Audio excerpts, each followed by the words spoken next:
Hi, this is Nick Hodge, the founder of the Outsider Club. I'm sitting down today with the CEO of Ynvisible. His name is Jani-Mikael Kuusisto. We'll refer to him as Yanni in this interview. And as I said, he's the CEO of Ynvisible. This is a new company in the printed electronic space that has a very unique technology that has implications for a wide variety of industries and the Internet of Things. So I'm not going to spoil it. I don't want to say any more. I'm not the scientist. So let me first introduce Yanni. Yanni, thank you so much for joining us today. Thanks for having me, Nick. And when I was first introduced to the Ynvisible story, I think it was the technology that pulled me in right away. This thin film that has sensors, that is internet connected, that can sense touch and temperature, and I thought it was fascinating. So I think the technology is the most fascinating thing about Ynvisible. Yanni, could you give us a brief overview of the technology, where it came from, how it works, and what it's used for, and then we'll have a brief conversation about the technology. Certainly, great. Yes. So our technology developments, they date back to around 2005 is when the idea really took root. And the idea was, can we produce graphics onto print graphics onto plastics and paper, and somehow make these graphics come to life? If you look at what's been happening, is there's this huge trend towards digitalization, and everything is becoming interactive and digital. And we were looking at all these surfaces around the world that are produced by printing. They have color. They're produced by printing inks, and essentially bringing extra levels of information and communication to these printable surfaces. And through the years, the technology developments led to what we are commercializing today, which is called printed electrochromics. These are essentially inks that react to electricity. You apply a very small current of electricity into the device, and then the inks, they change colors. They have extra levels of communication. And this is a really, really fascinating field that we're in. It's called printed electronics.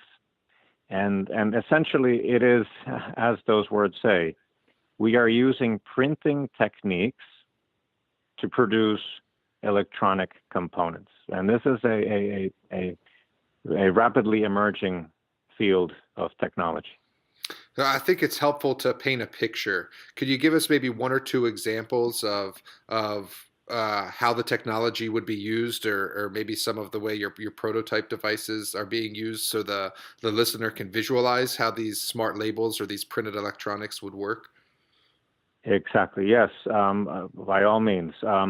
You mentioned the word label. So if you look at an item that is typically produced with printing is a label, a sticker that goes onto a package, or it goes onto many different types of products.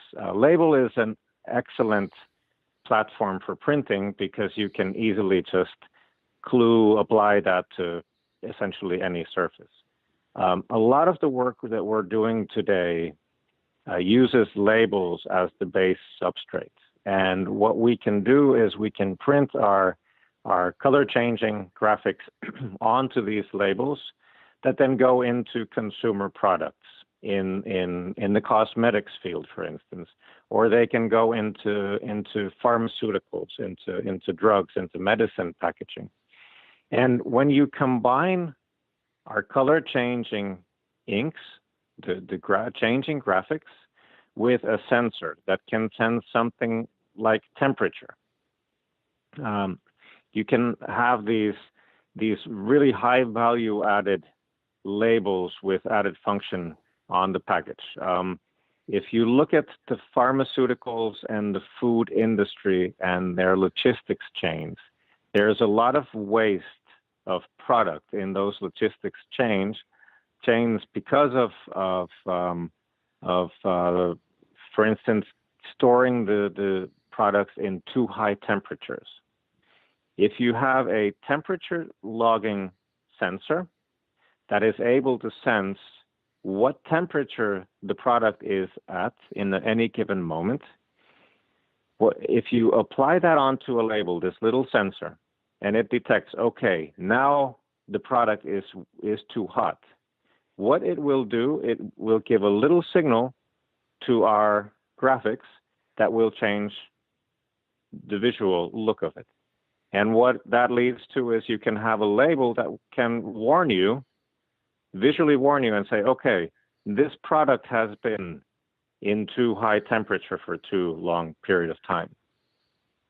You can have a wide range of different sensors that are sensing something about the environment that the product is in, or what kind of handling it's exposed to. Is the package dropped?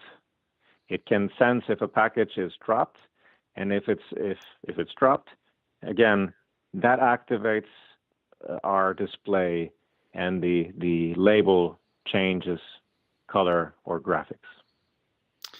The two examples I always use are, prescriptions. If there's a certain type of prescription or blood, for example, that has to be maintained at a certain temperature, you could have a visual indicator label that tells you if that prescription has been maintained at that temperature. Or like you just said, if I'm expecting to receive a valuable package, it could have a label on there that visually lets me know if that package was mishandled or was shaken too violently during the course of delivery. I have to assume that there's other companies besides Ynvisible that are pursuing this technology. So could you tell me why what you have is unique, proprietary, and cost-effective? Mm-hmm. Yes, certainly in our field of printed electronics, there are a lot of companies in the space working with different new printable technologies. The number of companies working with printed electrochromics in particular is actually quite small, a limited number of companies. The reason for that is that it has taken quite a lot of know-how for us to produce these chemistries that can be taken into an ink format and then printed onto plastics and paper. So there's a lot of work that has gone into the chemistry to make these displays really printable. And for that reason, there aren't today all that many competitors out there. What also gives us a strong differentiation and head start is that we have some patents in the field in terms of the chemistries and how these devices are constructed. We also have a lot of know-how in those materials that is secret know-how. It's in our databases. It is information that is not publicly available and very, very difficult and costly for others to try and reproduce. So that gives us a head start in terms of intellectual property. Now, I mentioned that there are these other potentially competing technologies in our space. What sets us apart from many of these technologies is that our displays are ultra low power consuming. And this is very critical in the Internet of Things and when companies are developing smart products, they're introducing electronic type functionality into the products for the first time. One issue that many times run into is the power consumption in conventional electronic components and a lot of these other components as well. But if we think of consumers and you think of objects such as wearable devices or your smartphone, people hate recharging these smart devices. You're recharging devices all the time. Our displays, our printed displays, are so small power consuming is that within a label combined with a printed battery, you never have to recharge that. So it's essentially energy autonomous, what we're able to deliver to these smart labels and the IoT devices where our displays are used. So can you explain how the battery is printed right in with the label? Because that's one of the questions I had. From where does the label get the power? Yes, there's different ways of bringing in the power. Certainly in certain devices, you already have a pre-existing power source, a battery, a coin cell battery or other means. In labels, when you start applying them into packaging, you typically don't have that, and a coin cell is bulky and difficult to dispose of. What you can use instead is, for instance, you can use the RFID interface to power that. And RFID is many smartphones these days are starting to have these readers of tags, smart tags, and there are NFC readers in these phones. What happens is when you take your phone near one of these tags, it wakes up that little chip in that label to ask, who are you? We can use that very same wireless power from the phone, who is asking the chip, who are you? Are you there? We can use that wireless energy from the phone to also activate the display without any battery. But as I mentioned, there are also printed batteries emerging. So you can print chemistries that produce a little bit of power that is enough to power the sensor and our display. And going into the future, also solar cells are being printed. So lots of power sources are being produced ultra-thin format.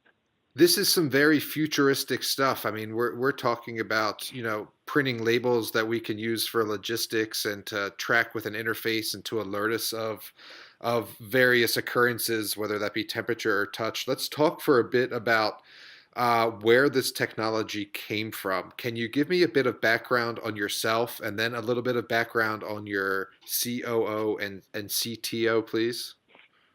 Yes, certainly. And I'd actually prefer to start with the CTO and COO. So my colleagues, Carlos Pinheiro is our Chief Technology Officer. It was actually his work in 2000, starting around 2005, 2006, that eventually led to his doctoral dissertation. He was studying different color changing mechanisms in materials. And he started focusing on this field of electrochromics. So having this color changing functionality with little impulses of electricity, and started developing these printable electrochromic devices. These projects were funded by a company in Portugal and also the Portuguese government. And these projects were led by Ines Henriques, who is our Chief Operating Officer. And in 2010, these developments matured to a point that they felt that, okay, the technology is ready on a lab scale, and now it's time to go to market and explore the opportunities for this futuristic technology. And I got called into the company in 2011 in the role of a business developer. I have been in the space of printed electronics, working with world-leading consumer brands since 2002. So I have a feel for what consumer brands, how they develop their products, how they're looking to make their products smarter, and how to bring the digital world and the physical world closer together. So I brought that experience from that sector. And since 2011, we've been systematically building our company Ynvisible to the point where We proved that the technology could be taken from a lab scale into industrial production, and that there was real market pull for this, actually in several different market sectors, but we're seeing a lot of pull from these consumer brands that are looking to make their products a little bit smarter than what they've previously been. So you have the PhD scientist who helped develop this technology from inception, and then you have the business person who helped shepherd it or foster it into the business world, and then you have yourself who is sort of integrating this technology into the various places in the market where it can be used and commercialized. So that's what I want to talk about next. It's one thing to have a high-tech system or device in a university or in small-scale production and research, but it's a different thing to take it to industry and ramp up and scale. And I believe that's what you're approaching now. At one point, I want to make clear is that this isn't a research and development project anymore. You've done more than 40 prototyping, I think, projects or devices, and you've done tailored research and development for paying clients. Yes. So this is real. Yes. What's next? How do you scale this up? How do you go from thousands or hundred thousands of devices to tens of millions of smart labels?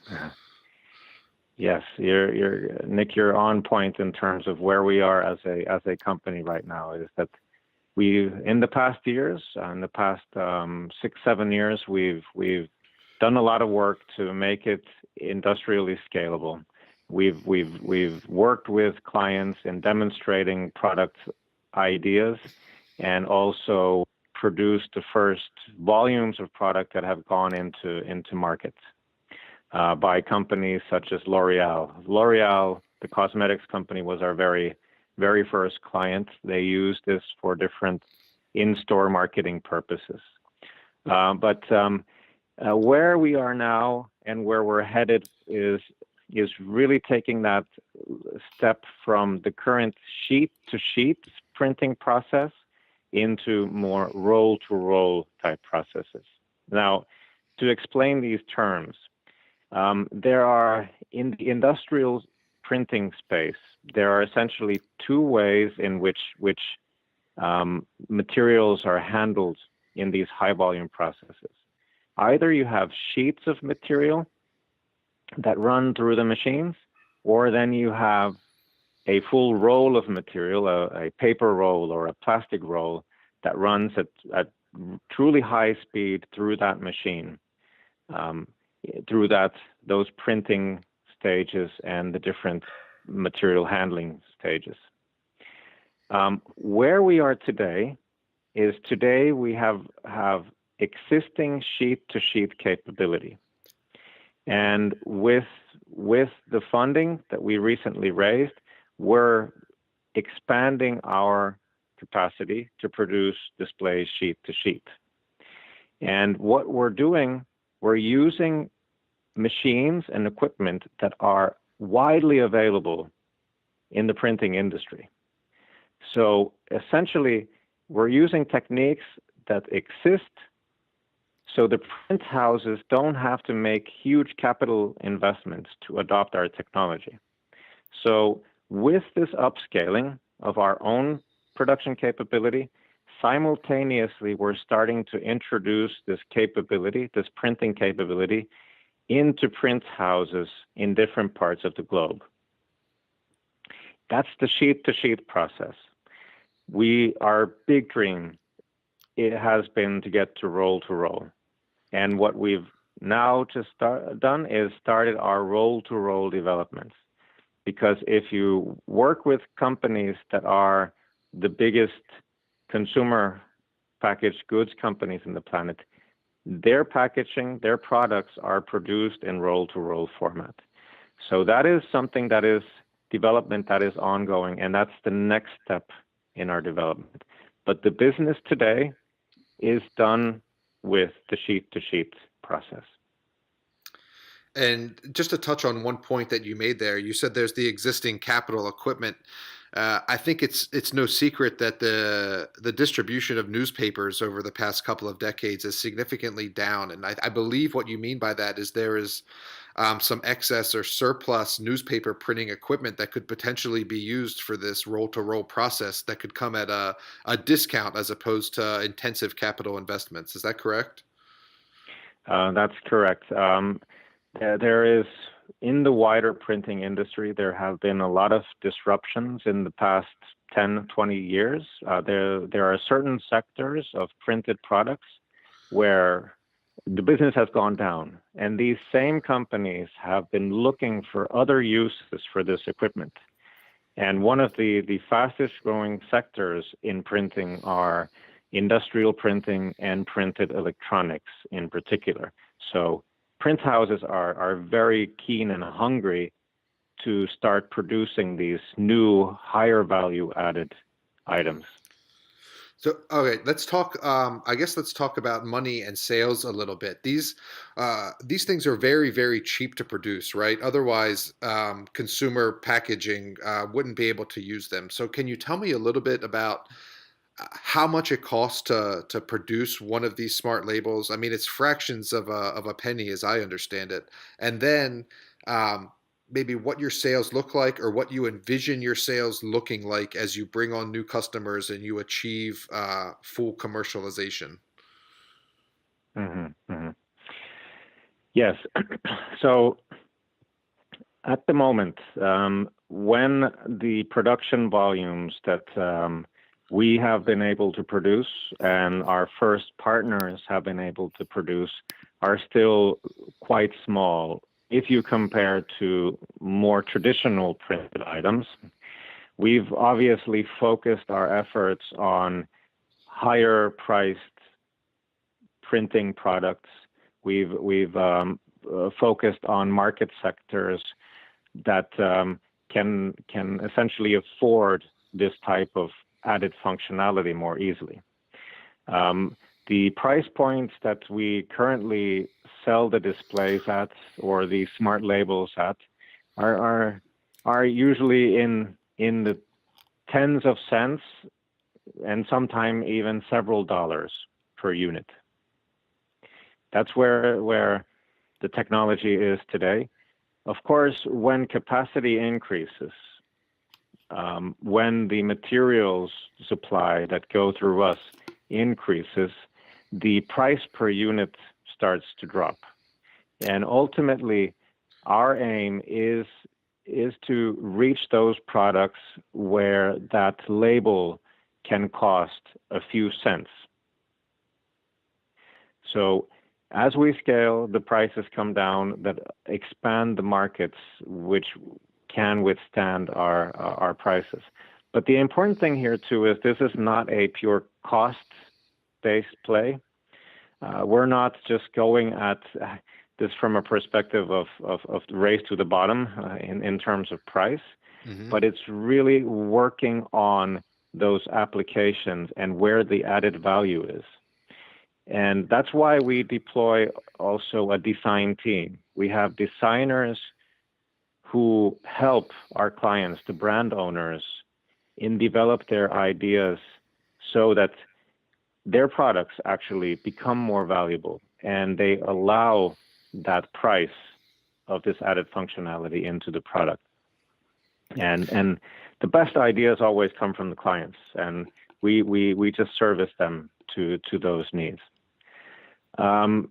But in terms of where we are as revenues for our business as a whole, so far on an annual basis, our pure sales have been in the hundreds of thousands of dollars per year.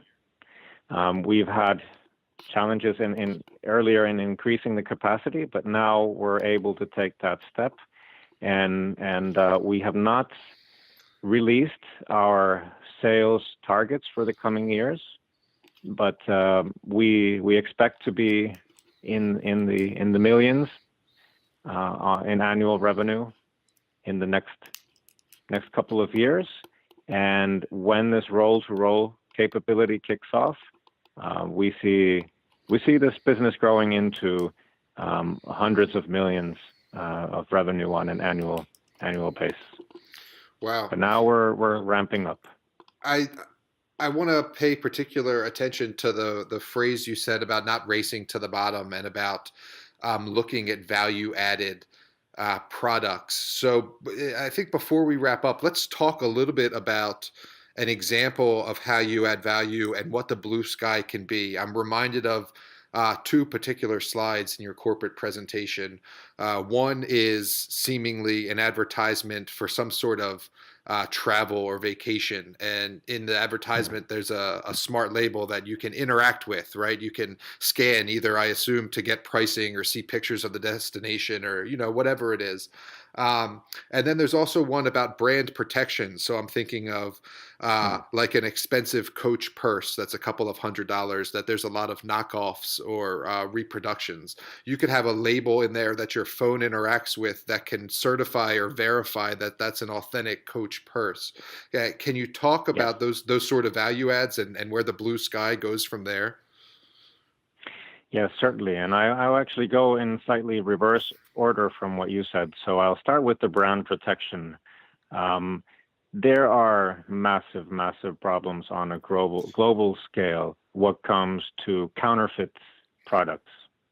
And it used to be where it was knockoff luxury bags sold to you at the local beach, or when you travel on your vacation, you'd see knockoff luxury goods everywhere. And when it was at that level, it wasn't necessarily such a high concern. But now today, everything is being forged, even toothpaste. There is fake toothpaste out there. So when every product is essentially being counterfeited in the world, it starts to lead to real health concerns and issues. And by the way, the people who deal with counterfeit goods are often financing the criminal elements of society. Sure. So this need for ways to differentiate authentic products against these counterfeit ones, it's a continual race, and companies are ready to put money in that. Now, that field is big, and the need for brand protection solutions is growing very rapidly. But there's also an element that brand protection and counterfeiting is negative, and there are fears. A brand manager that is designing their product never wants to communicate fear. They don't want to communicate to the world, in most cases, they don't want to communicate that there are counterfeits of their product or there are companies trying to counterfeit their product. So they need to put also these positive messages into the package, into the smart label that guide the consumer in the use of that product and brings a certain amount of ease and extra value to that product consumption. So what our technology is being used for is to bring that kind of ease to using the products, but at the same time, it plays a role of differentiating that product against those counterfeits. So there's two factors that come into play, and thereby they increase the value for what we have to offer to our clients. So that's the brand protection. Brand protection need is huge. Mm-hmm. And also the marketing space and the global advertising and marketing budgets are huge. And what you were referring to was a case that we did for an airline called SATA. SATA is an airline that flies to the Azores Islands in the middle of the Atlantic. And they wanted in their marketing campaigns to really enforce the message of how beautiful the Azores Islands are and how low priced their flights are. But that's a little bit of conflict. If you're communicating beauty and low price, you can easily make the printed ad look cheap. So they came to us and said, hey, how can your technology be used to make our ad look beautiful, but not cheap, but still say that, hey, our flights are affordable. So what we did is a magazine insert that was a fake boarding pass. And when you activated a button on that boarding pass, it displayed the price of their flights to the Azores Island. It's brilliant. So within a printed ad, you had interactivity that you usually are accustomed to seeing online on all this internet content. And all of a sudden, it's in your hands when you're reading a magazine. Now the magazine has graphics that change as a response to your interaction. Once you really start thinking about this, it's kind of cliche, but the possibilities really are endless. I mean, like you said, the clients have the best ideas. And so whether it's logistics tracking or interactive advertisements or brand verification, I mean, there's literally, as the size of the market indicates, billions of ways to go with this. So why don't we end on that note? Why don't you tell us, how big the markets are that you're hoping to penetrate and what we can expect from Ynvisible over the next, 3 to 6 months as they go through this transition to commercialization and sales ramp up. Yes. All right. So we are in a new emerging market. And today, if you look immediately, the size of the markets are, realistically speaking, there are some millions of dollars, maybe tens of millions of dollars that are today. But it is a very rapidly growing market. When the markets become aware of this technology, the applications for it immediately pop up, and thereby we believe that this market is easily in the hundreds of millions of dollars within a few years, and that is certainly something that we're working towards. What was the second part of your question? I'm sorry. The catalyst over the next 3 to 6 months that we can expect to see from the company. Yes. So the catalyst for the next 3 to 6 months is that at the moment we are, as said, we're increasing our capacity, both in terms of our in-house production capacity, so we can start to sell bigger order quantities for our clients that are using this technology. Simultaneously, we are taking systematic steps to start introducing the technology to outside producers, other print locations, and in those cases, we do a technology transfer and licensing, and then we start selling our inks into these print houses. So 3 to 6 months, this is now about taking those steps to scaling up production. Jani, I want to thank you so much for joining me today. It's from everything I've seen about the company and the technology, it's very attractive as an investment. It seems like there's a moat around it, given the patents and the people and the research that is behind the product. And I should probably also mention that the stock is now trading. It trades under the ticker YNV on the Toronto Stock Exchange venture portion. You've done a good job so far of keeping the share structure tight, which is something I look for, about 50 million shares outstanding. And currently, as we speak, around a 20 million market cap, which I would view as quite tiny relative to the opportunity that lies ahead. You have the team to do it, and it also sounds like there is some licensing capabilities down the road. So I wish you the best of luck as you continue to roll out, commercialize, scale up, and attract customers. And I hope that we can get back on the line in a few months and get another update, if that's okay with you. Certainly. It was great, Nick, talking with you, and I'd be happy to reconnect soon. If you all want to learn more about Ynvisible, again, the ticker is YNV and the website is Ynvisible.com. It's important to note here that Ynvisible is spelled with a Y, YNVISIBLE.com. Jani, again, thanks so much. Yeah, thanks, Nick.